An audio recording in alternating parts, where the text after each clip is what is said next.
میرے ساتھ ایک واقعہ ہوا کہ میں جم میں تھا اور میں سارا دن نا مطلب اس وقت میں ٹریننگ دے رہا تھا, کلائنٹس تھے میرے نا, تو میرا ادھر ہی نماز کا جب وقت ہوتا تو ادھر ہی پڑھ لیتا تھا. تو ہمارے جدھر میں رہتا ہوں وہاں سے نا ایک شخص آئے, ان کی ڈائبٹیز کافی بگڑی ہوئی تھی, تو میں ان کو نا ڈائبٹیز ان کو بتا رہا, کاؤنسلنگ کر رہا, ان کو بتا رہا.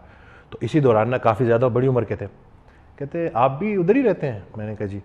مسجد میں نہیں دیکھا کبھی آپ کو. تو کہا اب سر آپ پہلے اپنی ڈائبٹیز ٹھیک کر لیں, مجھے بعد میں جج کریں. اس وقت جو کہانی میں آپ کو سنا رہا ہوں وہ آپ ہی کے فائدے کی ہے, لیکن وہ بات مجھے اس طرح سے ہٹ کی کہ یہ نہیں کہ اس نے مجھے دیکھا کہ میں یہ سوچ رہا تھا کہ وہ بزرگ ہمارے مسجد میں بیٹھ کے لوگ ڈھونڈ رہے ہوتے تھے, یہ بھی نہیں آ رہا, وہ بھی نہیں آ رہا. کوئی بندہ اگر واقعی ہی مسجد میں جاتا ہے تو اس کا تو ظاہر سی بات ہے کہ وہ اپنی جو عبادت کرنی ہے, اس نے جو اپنا اللہ سے تعلق قائم کرنا ہے, اس کے لیے جا رہا ہے. وہ کون ہوتا ہے کسی کو جج کرنے والا؟ یہ نہیں کہ اس کی یہ بات کرنا, ظاہر سی بات یہی تھا کہ وہ یہ کہہ رہا تھا کہ شاید میں نماز نہیں پڑھتا, یا شاید میں عبادات میں کمزور ہوں, یا شاید میں بہتر مسلم نہیں ہوں. تو یہ تو بڑا ایک جینون پرابلم ہے, اسی وجہ سے تو کافی سارے جوان جو ہے وہ بھاگ جاتے ہیں.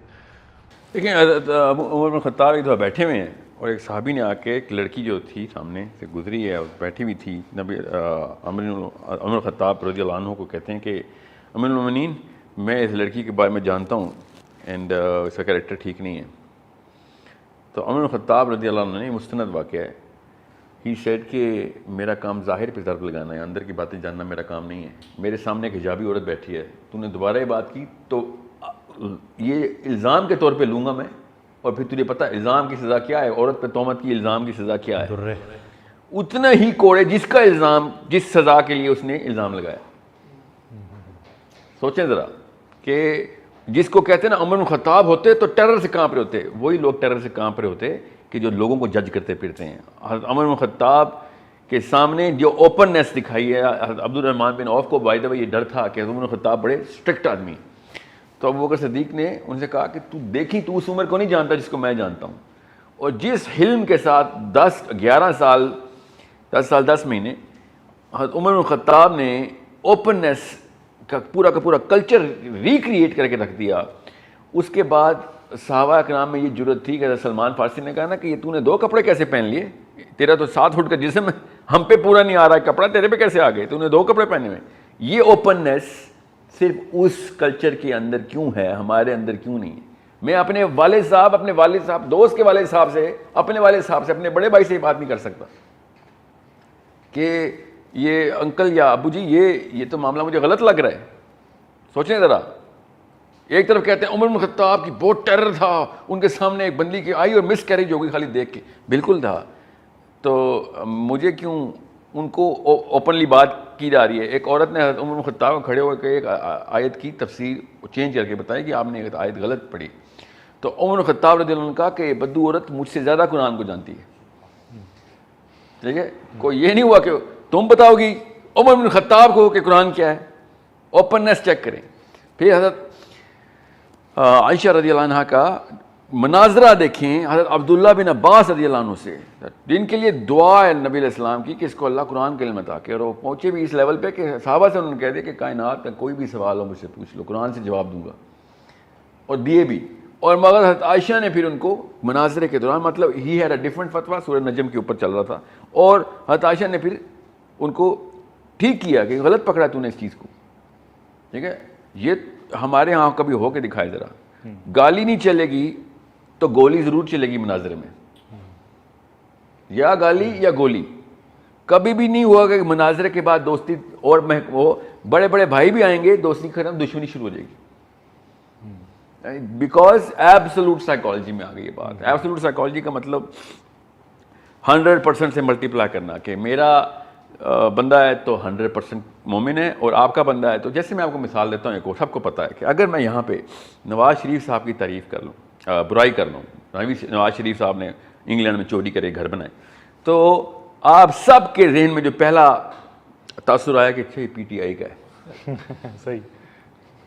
سوچیں ذرا یہ کیوں آیا ہے, نواز شریف چور ہے. اچانک عمران خان نے کہا, کیوں کہا, میں ایک پی ٹی آئی لور کیسے ہو گیا اس پر, کیوں 100%. جیسے میں نے کہا نا عمران خان بھی تو 2 نمبر رہا ہے ساری عمر, اچانک اس کو کون سا اچھا پی ایم ایل کی ہو تم اچھا تم وہ پٹواری ٹائپ لوگ ہو تم.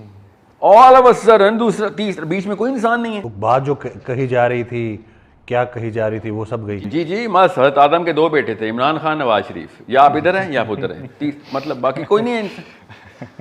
مطلب کوئی اور بھی تو لوگ ہوں گے جن کو کوئی رائے ہوگی. بھائی دونوں کے علاوہ بھی انسانوں کی رائے ہو سکتی ہے جو دونوں کی تعریف کرنے والے ہو سکتے ہیں یا دونوں کی برائی کر سکتے ہیں. یہ ادھر اور کی جو سائیکالوجی ہے نا, یہ 100% ادھر یا 100%. یعنی کہ بندے نے اگر کوئی ایسی بات کر دی جس سے آپ ڈس ایگری کرتے ہو تو اس کا مطلب اس بندے نے زندگی میں کبھی کوئی اچھا کام کیا ہی نہیں سر. جو آپ, میں نے کہا نا ابو لہب کے آس پاس, یا اوپر لکھیں گے نام یا نیچے, آپ کی چوائس ہے, اوپر لکھوں یا نیچے لکھوں. ابو لہب کے بعد ہی نام آنا ہے, کیونکہ سر یہ تو پھر بات کی بات ہے, کیا پتا وہ غلط بات کر بھی دی ہو. میں کمرے میں انٹر ہوں اور میں نے وہ کلر کیوں نہیں پہنا ہوا, کہانی ختم ہو چکی ہے میری. آپ کو پتا ہے most of the religious speakers, جو اسپیکر ہیں, جو آپ کے سیلیبریٹیز ہیں, وہ جان کے ایسی باتیں کرتے مجبوراً کرتے ہیں کہ یہ نا میری جو سننے والی فالوئنگ ہے یہ اس سے مجھے 0 سے ملٹیپلائی کر دے. تو فرقے کی پرو فرقہ تعریفیں بھی کرتے رہتے ہیں بیچ میں. ان سے پوچھے نا, جو میں تو پوچھتا ہوں کہ یہ کیا آپ نے, اب کہتے ہیں میں کیا کروں, ان کے کان بھی تو کھولنے تھے, کان نہیں کھولوں گا تو دل تک بات کہہ جائے گی. اس لیے میں بریلیوں میں بیٹھ کے اعلیٰ حضرت بولتا رہتا ہوں تاکہ بریلوی سنیں تو صحیح. اس لیے میں دیوبندیوں میں بیٹھ کے اشرف علی تھانوی صاحب کی تعریفیں کرتا رہتا ہوں تاکہ سنیں تو صحیح. ایسے پھر یہ نفاق نہیں ہے تو اور کیا ہے بھائی, اور کیا کر رہے ہو آپ, واری تم اپنی شکل بدل لیتے ہو, اپنا دل بدل لیتے ہو لوگوں کے ساتھ بیٹھ کے. جیسے دل نہیں بدلتا, تدریج کے ساتھ لے کے آ رہا ہوں. بہت بڑا نام ہے پاکستان کا, میں نام اس لیے نہیں لے رہا آپ کو, میں ورنہ آپ اس کو 0 سے ملٹیپلائی کر دیں گے. سو چلو ایٹ لیسٹ سمجھ کے چل رہا ہے, کوشش تو کر رہا ہے, کبھی بریلیوں میں اعلیٰ حضرت کی تعریفیں کر کے اللہ کے راستے پہ لانے کی کوشش کر رہا ہے کہ فرقے بند کر دو, مگر نہیں. ایسا میرے ساتھ بھی ہوا تھا. میری ایک یوٹیوب کی ویڈیو تھی, تو جہاں میں نے ویڈیو شوٹ کی تھی اس کے پیچھے خانہ کعبہ کی, روضہ رسول صلی اللہ علیہ وسلم کی تصویر تھی. تو مجھے ایک کامنٹ کیا گیا اس ویڈیو کے نیچے کہ مونچھیں تو آپ کی نہیں ہیں اور تصویریں آپ نے وہ لگائی ہوئی ہیں, یہ کیا ہے. مطلب وہ انہوں نے ایک خاص فرقے سے جوڑا نا. اچھا, آپ ذرا شکل سے دیوبندی لگتے ہیں. کہاں آپ کے گھر میں, بریلوی گھر میں دیوبندی کیسے آ گیا؟ اور انہوں نے کہا ہوگا فرعون دے کارج موسیٰ, نہیں بلکہ الٹا کہا ہوگا. میں یو کے میں تھا تو بڑی ایک بہت جامع مسجد تھی, اور ادھر ایک بچہ آیا 17-18 سال کا, سفید شلوار قمیض, نہا کے تیار ہو کے جمعے کی نماز پہ وہ آیا, ٹوپی بھی پہنی ہوئی. چھوٹا مولوی آیا تو اس نے اس کو کہا کہ میں نے اذان دینی ہے. اس نے کہا تم روم میں آؤ, میں تمہاری اذان سنتا ہوں. They both went away. تھوڑی دیر کے بعد وہ آیا, اس نے کہا ٹھیک ہے تم ادھر ہی اگلی صف میں بیٹھو, میں بھی جیسے ہی باقی لوگ آتے ہیں تو ٹائم ہوتا ہے آپ کو بتاتا ہوں, آپ اذان دیں اسپیکر میں آ کے, مائک میں آ کے. تو جیسے وہ بچہ کھڑا ہوا اور کچھ بزرگ آ کے بیٹھ گیا اگلی صف پہ, آپ کو پتہ ہے صفوں میں جگہیں فکس ہوتی ہیں ادھر کے جو قریبی لوکل بزرگ ہوتے ہیں. قریبی نہیں, وہ جو بزرگ ہیں اور جو ریگولر آنے والے ہیں وہ کہتے ہیں رائٹ ہمارا ہے, وہ ہماری رائٹ ہے. تو وہ آ کے ادھر بیٹھے اور اس مولوی نے اس کو ہیڈز اپ دیا کہ آپ دیں. وہ کھڑا ہوا تو ساتھ ہی انہوں نے اشارے کرنا شروع کر دیے, اس کی داڑھی نہیں ہے سنانا, اگلے انہوں نے. اینڈ دین انہوں نے اتنا فورس کیا اس مولوی کو کہ آپ اسے اذان نہ کریں, اور اس بچے کو پیچھے بٹھا دیا گیا. اور کنونشنلی جو مولوی آ کے اذان دیتا ہے اس نے آ کے اذان دی. تو میں نے کہا یہ بچہ اب دوبارہ مسجد تو نہیں آئے گا, کیونکہ اس کو اتنا مطلب ڈسکریج کر کے, شیٹرڈ کر کے اس کو بھیجا جا رہا ہے. ہی ول نیور ڈو. اور میرے ساتھ ہی ہوا تھا. میں بہت عرصے بعد مسجد گیا تو مسجد کے امام صاحب نے کہا آج کتوں یاد آ گئی, اس کے بعد میں دوبارہ نہیں گیا اور کئی سال نہیں گیا. تو اسی وجہ سے کہ میں جب جاؤں گا 2-3 دن کے گیپ کے بعد, ہفتے کے بعد, تو مجھے یہ سننے کو ملے گا کہ کدھر. اور پھر ہم جب نمازیں اور دین کی طرف آتے ہیں تو ہم پھر ہر محفل میں بیٹھ کے جج کرنا شروع کر دیتے ہیں.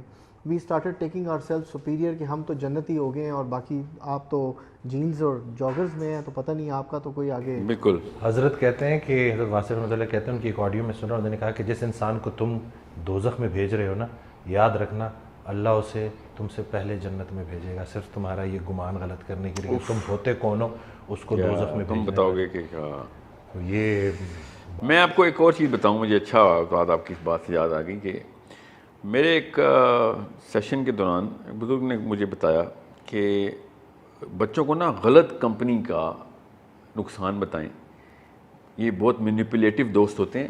یہ کوئی ہیروئن کی یا کوکین کی محفل میں جاتے ہو تو کیسے وہ گلے ملتے ہیں, تمہیں کتنا اچھا فیل کراتے ہیں, پھر وہ آپ کو موٹیویٹ کرتے ہیں, پھر کوکین پہ ڈالتے ہیں.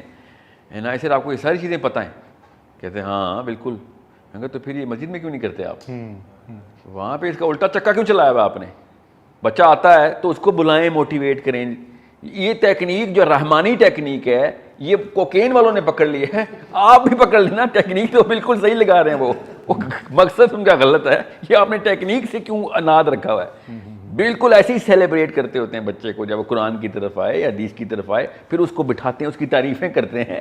حضرت امام غزالی نے کہا کہ جب ایک بندہ ریاکاری میں نماز پڑھے اور آپ کو دکھانے کے لیے, تو اس کی ریا کو ہوا دو کہ کیا نماز پڑھی, کیا رکوع ہے تیرا, کیونکہ ریا کی برکت نہیں ہوتی, نماز کی برکت ہوتی ہے.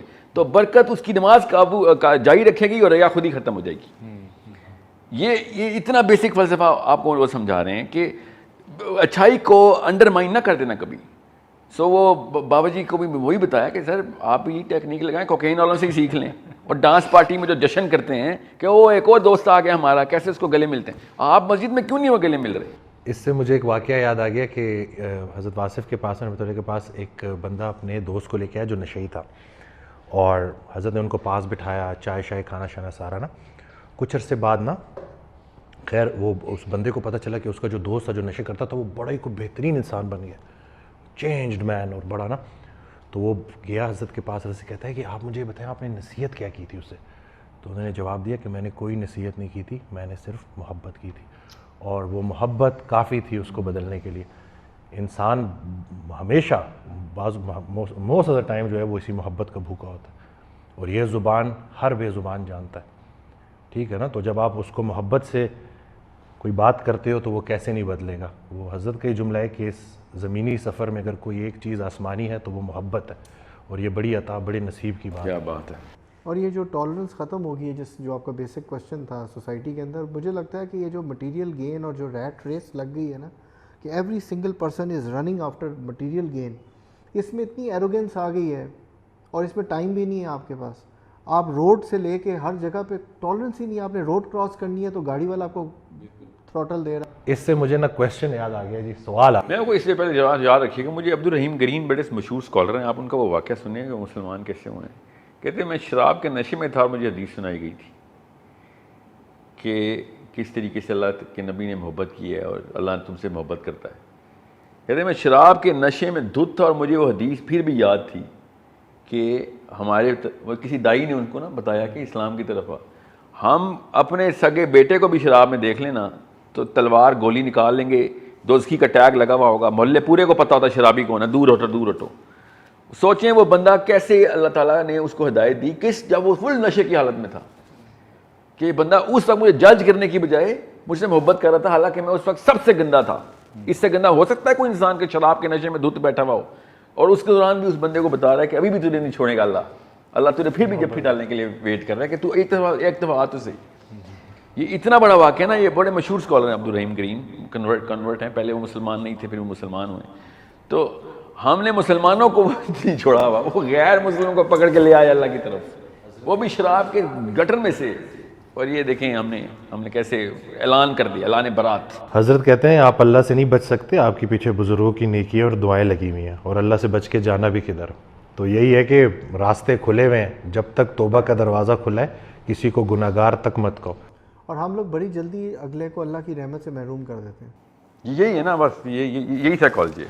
نہیں آپ کی تو آگے ہو ہی نہیں سکتا کچھ, آپ کہاں اب نہیں بچے گا, اب نہیں بچے گا. اچھا وسیم, جی سر, وسیم بھائی کا ایک کوشچن تھا, وہ آزادی سے ریلیٹڈ آپ ایک کوشچن. نہیں آپ کے ذہن میں بھی جو ایک میں بیسیکلی نا جو انہوں نے بولا کہ جو یہ انسان اتنا مٹیریلسٹک ہو گیا ہے اور پیسہ, یہ بتا دیں کتنا پیسہ کمانا چاہیے, پیسہ کتنا کمائے, پیسہ ہے کیا, اچھا کتنا ضروری ہے. دیکھیں جس بندے کو یہ پتا ہے کہ اس کو کتنے ڈالر چاہیے, تو اس کو تو اپنا ہی نہیں پتا, اس کو اپنی سائنس ہی نہیں سمجھ آئی, اس کو دنیا کا ایکو سسٹم ہی نہیں سمجھ آیا. اس نے کوئی ڈالر ویلیو لگا لی ہے کہ اتنے ڈالر ہوں گے تو کافی ہیں. آپ کی اپنی لائف جو ہے نا وہ آپ کو خود بتاتی ہے کہ آپ کی ریکوائرمنٹ یوٹیلیٹی کتنی ہے, کہ بجلی کا بل کتنا آنا ہے, میڈیکل ایکسپینسز کیا ہیں, فیسیں کیا ہیں, یہ کیا ہیں, یہ بیسک یوٹیلیٹی ہے. وہ یوٹیلیٹی آپ ایکسٹریپولیٹ کرتے ہیں بغیر کسی اپنے آپ کو اللہ ثابت کیے ہوئے, اور جو اپنے آپ کو اللہ ثابت کرتا ہے نا وہ 50 سال کی پلاننگ کرتا ہے. اس کو پتہ ہوتا ہے سمہاؤ کہ 50 سال زندہ ہے, کیونکہ یہ تو صرف اللہ کو ہی پتہ ہے کہ کون کتنے سال زندہ ہے, ہمیں لیکن پتہ چل جاتا ہے. تو ہم نے وہ ڈالر اماؤنٹ نکال لی ہوتی ہے, ملٹیپلائی بائی 50 ایئرس 70 ایئرس.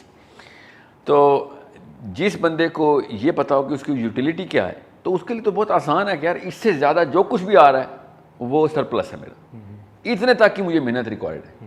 کہ یار اتنے میں میرا آسانی سے یہ انتظام چلتا رہے. دوسری بات یہ تو وہ ہیں جن کے کوئی مقصد مقاصد نہیں ہے, تو وہ تو مسلمانوں کی اس شعور اسلام کے شعور تک ہی نہیں پہنچا ہوا. فار ایگزامپل مجھے اگر کوئی کہنا کہ ساحل صاحب آپ کو کتنے پیسے چاہیے, تو میرے پاس ایکسپینس شیٹ فیزیبلٹی پروگرامس کی پڑی ہوئی ہے, ساری فیزیبلٹی تمام پروگرامس کی, کہ جو اس وقت انسٹالیشن فیز کے اندر ہیں. تو مجھے میں لٹرلی میں آپ کو کچھ 250-300 کروڑ روپے مانگوں گا آپ سے, چاہیے مجھے اتنے, بھائی اس وقت چاہیے مجھے, زیادہ بھی چاہیے ہو سکتے ہیں بعد میں, کہ کہاں پہ کون سا اسپتال بنانا ہے, کہاں آپ مقصد بتائے گا کہ کتنے پیسے چاہیے, پیسہ تھوڑی بتائے گا کون سا مقصد بناؤں. یہ تو ہو ہی نہیں سکتا کہ پیسہ آپ کو اللہ والے مقصد بنائے کہ میرے پاس اب 50-500 کروڑ آ گیا, اب بتاؤ کدھر کدھر مسجدیں بنانی ہیں. کبھی آج تک ایسا ہوا ہے؟ کبھی بھی نہیں ایسا, نہ ہی ایسا ہوگا. سو اس کی ہماری بیسک سائیکالوجی کے خلاف ہے. جو پیسے کی طرف جا رہے ہوتے ہیں ان کی ذرا فیسینیشن کرو دیکھیں ذرا, اللہ تعالیٰ نے کیوں قارون کے اوپر آیتیں نکال دی ہیں. سوچیں اللہ نہ بتاتے اس کا کتنا خزانہ تھا تو کیا فرق پڑتا تھا, گناہ تو کوئی اور تھے اس کے. میں آپ کو آسان کر کے بتاتا ہوں, اس کے بعد کسی چیز کی کسر نہیں رہے گی. میرا 2.5 گھنٹے کی ایک سیشن ہے اس کے اوپر, آپ کو میں 2 منٹ میں بتاتا ہوں کہ نبی علیہ السلام سے زیادہ کوئی خیر خواہ نہیں ہو سکتا امت کا. میری امی بھی نہیں ہو سکتی, آپ کی امی بھی نہیں ہو سکتی, آپ کے ابو بھی نہیں ہو سکتے, میرے ابو بھی نہیں ہو سکتے. نبی علیہ السلام کی ڈائریکٹ حدیث سنا رہا ہوں کہ میں تمہارے نفس سے بھی بڑا خیر خواہ ہوں. ٹھیک ہے, تمام امتیوں کو پتہ ہے اس بات کا. آپ کی امی آپ کے لیے اور میری امی میرے لیے, ڈاکٹر صاحب آپ کی امی آپ کے لیے, سب سے پہلے آپ سب کی دعائیں وہ ہیں. آپ کی امی کیوں, میری امی کی دعا سب کی سیم, میری بھی اپنے بچوں کے لیے سیم ہے. Top 2 prayers are the same. سب سے پہلی دعا کیا ہوتی ہے, یا اللہ اس کو صحت دیں, یا اللہ اس کو رزق دیں. ٹھیک ہے, اور تیسری یا اللہ اس کو 500 سال کی عمر دیں. یہی ہے کہ اتنا پیسہ جو اس کو مل گیا ہے تو اس کے بعد ٹائم بھی تو گزارے اس پیسے کے ساتھ. یہ ٹاپ 3 ٹاپ 5 دعائیں ایسی ہیں. ٹھیک ہے, چلیں کوئی پلاسٹک کا کوئی یہ نہ سمجھے مجھے کہ میں نے کوئی بہت جج کر دیا, پلاسٹک ججمنٹ دے رہا ہوں. لوگ ایمان کی بھی دعا کرتے ہیں, بالکل کرتے ہیں, اپنے بچوں کے لیے, جو بھی سب کے لیے. مگر یہ ٹاپ 2-3 پریئرز کے اندر اتنا ہمیں پتہ ہے کہ کیا کیا مانگنا ہے, اور ہمیں یہ بھی پتہ ہے کہ ہمیں جو کچھ اصل میں چاہیے تھا وہ اللہ کے نبی علیہ السلام مانگ چکے ہیں ہمارے لیے. نبی علیہ السلام نے کہا یا اللہ میری امت پہ وہ عذاب نہ لیں جو پچھلی امتوں پہ آتے تھے, ان کو مہلت پہ مہلت دیں, یہ توبہ کا دروازہ کھلا رکھیں ان کے لیے. آپ مجھے کہیں سے ثابت کر کے بتائیں, میں تو ثابت کر چکا ہوں کہ اس کے خلاف کیا ہے, مگر آپ ڈھونڈیں ذرا کہ جو امت کا سب سے بڑا خیر خواہ تھا, اللہم صلی علی محمد, اللہم صلی علی محمد, جو سب سے بڑا خیر خواہ محمد مصطفیٰ صلی اللہ علیہ وسلم, صلی اللہ علیہ وآلہ وسلم, ساری کی ساری امت کے سب سے بڑے خیر خواہ نے ایک دفعہ بھی امت کے لیے رزق کی دعا کیوں نہیں کی؟ ایک ایسے کرتے نا تو ہم سب کی 3 وقت کی روٹی اور بڑے بڑے گھر ہمیں ترکے میں ملنے تھے, پتہ ہی نہیں ہوتا کہاں سے آتے ہیں. لوگوں نے کہا تھا مسلمانوں کو تو آسمان سے آتی ہے, بنی اسرائیل کو آئی تھی نا من و سلوہ. ٹھیک ہے, کیسے اللہ نے چھینی پھر کہ تم تو اس قابل ہی نہیں ہو, تمہارے اندر کی کیمسٹری نہیں ہے کہ تم اس طرح کا ڈیوائن رزق سسٹین بھی کر سکو. تمہاری کیمسٹری کے خلاف ہے, خود ہی بور ہو گئے تھے وہ. جب فل ٹائم رزق ملتا ہے انسان خود ہی بور ہو کے کچھ اور کام بتاؤ بھائی, یہ تو نہیں ہوتا ہم سے. سو نبی علیہ السلام نے اگر ہمارے رزق کی دعا نہیں کی, اس کا مطلب ہے کہ مقصد کچھ ہو رہا ہے, ورنہ وہ ہماری پیسوں کی دعا کر جاتے, کوئی روک ٹوک نہیں ہے. اب اس کی الٹی دعا بتاتا ہوں کہ نبی علیہ السلام نے اپنی اولاد کے لیے کیا دعا کی. شکر کریں کہ آپ لوگوں کے لیے دعا نہیں کی. ٹھیک ہے, کہ یا اللہ میری اولاد کر اتنا رزق رکھیں کہ بس روح اور جسم کا تعلق رہے, اس سے زیادہ نہ دے دیں, بس زندہ رہ لیں, بس کہ کس طریقے سانس چل رہی ہے میرے بچوں کی, تاکہ کوئی یہ نہ کہہ سکے کہ ہاں فاطمہ اور علی کے پاس تو پیسے بہت تھے نا, اللہ اللہ کرنا بڑا آسان ہوتا ہے جب آپ کے پیسے لگے ہوتے ہیں. سوچیں ذرا, آپ اپنے بچے کے لیے ایک دفعہ وہ دعا مانگ کے دکھائیں جو نبی اسلام نے اپنے بچوں کے لیے مانگی ہے کہ یا اللہ میرے بچوں کو بس اتنے پیسے دیں کہ روح اور جسم کا تعلک مینٹین رہے, اور کچھ نہ دیں. آپ کبھی سوچ سکتے ہیں میں آپ کے بچے کے لیے دعا کروں, آپ نے مجھے گالیاں دینی ہے کہ تو ہوتا کون ہے اس طرح کی بد دعائیں دینے والا؟ اس کو دعا نہیں بد دعائی سمجھتے ہیں آپ اپنے بچوں کے لیے. اس کی الٹی دعا کریں. نبی علیہ السلام ہمارے لیے یہ دعا کیوں نہیں کر کے گئی پھر اگر اتنی تھی؟ ایک عالم نے مجھے کہا یار وہ مفلسی جو ہے نا وہ اس کے خلاف دعا کی وہ ہے ریکمنڈیشن ہے, مفلسی کے خلاف دعا کیا کرو فتنہ ہے. ایسے تو بالکل ہے, کون کہہ رہا ہے کہ پیسے کم ہونے کی دعائیں کریں؟ میں آپ کو یہ بتا رہا ہوں کہ پیسوں کی دعا کیوں نہیں کی نبی علیہ السلام نے میرے لیے یا امت کے لیے.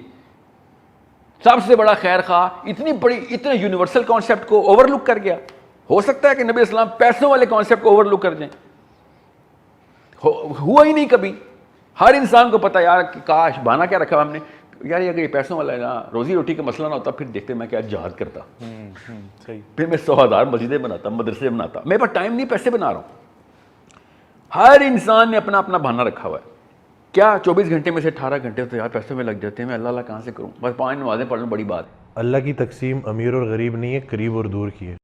بالکل بالکل بالکل صحیح کہا آپ نے کہ یہ اگر ہوتی تو نبی اسلام سب سے پہلی یہ دعا کرتا ہے کہ یا اللہ میری امت جو ہے وہ 8-8 10-10 گھنٹے بکریاں چلا رہی ہے, تجارت کر رہی ہے, 3-3 4-4 مہینے میں عثمان غنی غائب رہتا ہے, مجھے وہ چاہیے, مجھے اس کے پیسے کر دے بس اس طریقے سے, میرے بچوں کو اور تمام امت کو پیسے دے دے تاکہ یہ تیری طرف دوڑیں. یہ اللہ تعالیٰ نے بنی اسرائیل کا من و سلوہ کا واقعہ سنا کے بلاسٹ کر دیے سائیکالوجی کو کہ تم یہ جس دن سوچو گے نا کہ کاش سارے پیسے ہو جاتے تو کام ہو جاتا, تو یہ ہوا تھا ان کے ساتھ, ہو گیا تھا سارا کچھ اور الٹی طرف بھاگے اللہ سے وہ. سو دس از وائی میں ذرا ایموشنل ہوں اس کانسیپٹ پہ کہ ہر بندہ, ساحل ادیم صاحب آپ پیسوں کے خلاف بات کر رہے ہیں, اسلام میں درویشی ڈال رہے ہیں, کاش میں ڈالتا درویشی, میں تو درویشی بہت آگے کا لیول ہوتا ہے, میں بیسک انسان کے لیول تک آنے کی بات کر رہا ہوں. درویش تو آسمان کا ستارہ ہوتا ہے, درویش کو چھوڑیں ابھی آپ, اور بیسک انسان میں تو آئیں. کس نے کہا ہے پیسے نہ بنائیں؟ آپ دیکھیں کیوں بنانا چاہ رہے ہیں آپ پیسے, آپ اپنے گھر گاڑیاں چاہ رہے ہیں تو پھر ٹھیک ہے, پھر یہ تو نہ کہا کریں نا کہ قارون غلط ہے. آپ کی ویڈیو میں نے آپ نے ایک واقعہ سنایا تھا حضرت ابوبکر صدیق رضی اللہ عنہ کا کہ وہ جو نماز قائم ہو رہی تھی اور پھر پہلی صف سے. جی ہاں, دیکھیں وہ ایک غلام پہلی صف میں, حضرت ابوبکر صدیق نے دیکھا کہ پہلی صف میں جگہ نہیں ہے, تو غلام سے کہا کہ یہ درم پکڑ, 2 یا 4 درم تھے, تو جگہ بدل لے. تو غلام نے کہا ٹھیک ہے آ جائیں. تو پھر نبی اسلام سے ابوبکر صدیق نے کہا کہ پیسوں کی یوٹیلیٹی یا رسول اللہ میں نے آج نکالی ہے کہ یہ 4 درم میں نے اس کو دیے, پیسے کام آ گئے, اور میں پہلی صف میں آ گیا, وہ دوسری صف میں چلا گیا. نبی اسلام نے شاہ فرمایا کہ ابوبکر پیسوں کی یوٹیلیٹی نہیں ہے, پیسہ جب تیری جیب میں تھا نا تو تجھے اس نے دوسری صف میں رکھا ہوا تھا, جب اس کی جیب میں گیا تو وہ پیچھے دوسری صف میں آ گیا. یہ پیسوں کی نقصان بتا رہا ہے, فائدہ نہیں بتا رہا. یہ بوجھ ہے جس کو تو جتنی جلدی شیڈ کرے گا تو وہ اللہ کے قریب پہنچے گا. جو مال تم نے اپنے جانے کے بعد ویسے ہی چھوڑ دینا ہے, اسے جیتے جی کیوں نہیں چھوڑ دیتے, اسے کیوں نہیں تقسیم کر دیتے؟ بالکل نہیں, وہ کیسے چھوڑیں گے سر, وہی تو بات ہے نا, جب ماں باپ کرپٹ ہوں گے تو بچہ مہا کرپٹ ہوگا. ماں باپ نے بلین کی دعا مانگی ہوگی تو بیٹا ٹریلین کی دعا مانگے گا. یہ کامن سینس کی بات بتا رہا ہوں آپ کو. نبی علیہ السلام نے ارشاد فرمایا کہ اب میرے بعد بد سے بدتر کے زمانے آئیں گے, تو میرا بیٹا میرے والے زمانے سے بدتر زمانے میں آئے گا نا. Y would I not assume کہ نبی علیہ السلام کو پتہ نہیں ہے کہ کیا بات ہو رہی ہے. ہر زمانے میں برائی اور جڑ پکڑے گی, اور زیادہ شاخیں اور زیادہ پھل دے گی. So it's a bigger problem کہ اگر آپ اللہ کے فوجی نہیں بن رہے, اللہ کے فوجی بنیں گے تب آپ کے گھر میں ریجیمنٹیشن ہوگی اللہ کے قوانین کی, کہ کس طریقے سے بھائی دنیا کو دیکھنا ہے, کس طریقے سے انسانوں کو دیکھنا ہے, اور سب سے بڑی بات کس طریقے سے اپنے آپ کو دیکھنا ہے کہ میں کون ہوں, کدھر سے آیا ہوں, کیا کرنا ہے میں نے ادھر. جانے اور آنے میں کوئی فرق کیا تھا دنیا کا کہ نہیں؟ میں دنیا کو ویسے ہی چھوڑ کے جیسے میں آیا تھا, تو پھر میں بھی وہی چڑی کوائی ہوں جو آیا گھونسلے سے نکلا, چین چین کرتا رہا, ساری عمر چین چین کرتا رہا. کیونکہ مجھے وہاں پہ بھی دانا نظر آ رہا ہے, وہاں پہ بھی دانا نظر آ رہا ہے. آیا بچے کو بچے گنے سو گیا, اللہ پھر صبح آ گیا دفتر, واپس آیا بچے گنے پورے ہیں, سو گیا. مطلب یہ اپنے آپ کو مسلمان بھی کہوں گا میں, جو انسان کہلانے کے قابل نہ ہو وہ مسلمان کہلانے کے قابل کیسے ہو سکتا ہے؟ ہم تو چڑی کوا ہیں, بس گھونسلے میں جائیں. وسیم بھائی آپ کا ایک کوشچن تھا آزادی سے ریلیٹڈ. وہ اچھا, آزادی سے ریلیٹڈ ابھی آزادی پہ کچھ ایک واقعہ ہوا بڑا دردناک, کہ جس میں کو کہہ رہے ہیں لگ بھگ 400 لوگ تھے جنہوں نے ایک خاتون کو ان کے کپڑے پھاڑے, اور بڑا مطلب یہ نہیں کہ ایک بڑا کوئی تکلیف دے وہ جو ہے, جو بھی جہاں پہ بھی وہ سوشل میڈیا پہ شیئر ہوئی. تو یہ جو ہمارے معاشرے میں یہ جو کس طرح سے ایک مطلب نام کے تو یہ مسلمان ہی ہیں, تو کیسے ایک 400 بندہ ایک خاتون کو نقصان پہنچاتا ہے, ایک فیمیل کو نقصان پہنچاتا ہے, اور کوئی بھی انسان بیچ میں ایسا نہیں ہے کہ جو ان کو روک سکے یا منع کر سکے. تو یہ جو کیونکہ یہ بالکل اس واقعے نے ہلا کے رکھ دیا, تو یہ بتائیں کہ یہ جو سننے والے ہیں کہ یہ ایسا کیوں, مطلب ہم تو بڑی امید